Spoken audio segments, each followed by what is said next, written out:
ఇంటిగ్రేషన్లో problem చూద్దాం. Integration of 2x³ - 3x + 5 / 2x² అన్నాడు.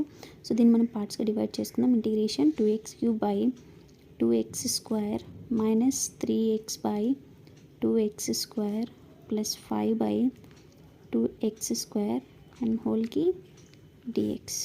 So 2 cancel ఇక్కడ ఒక x² ఇక్కడ ఒక x² క్యాన్సిల్, ఇంకా ఇక్కడ x ఉంటుంది అండ్ ఇక్కడ ఒక x క్యాన్సిల్ అవుతుంది. ఇంకేముంటుంది ఇక్కడ? ఓన్లీ ఇక్కడ x ఉంటుంది, ఇక్కడ 3/2 x ఉంటుంది, ఇక్కడ 5/2 × 1/x² dx ఉంటుంది.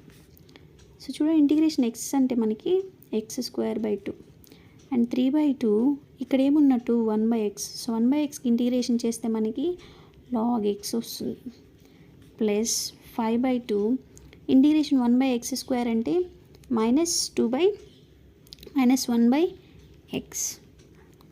సో ఇది ఇండెఫినెట్ ఇంటిగ్రేషన్ కాబట్టి ప్లస్ c యూస్ చేస్తాం. సో వానికి ఫైనల్ ఆన్సర్ ఏంటి? x²/2 -3/2 log x -5/2x + c.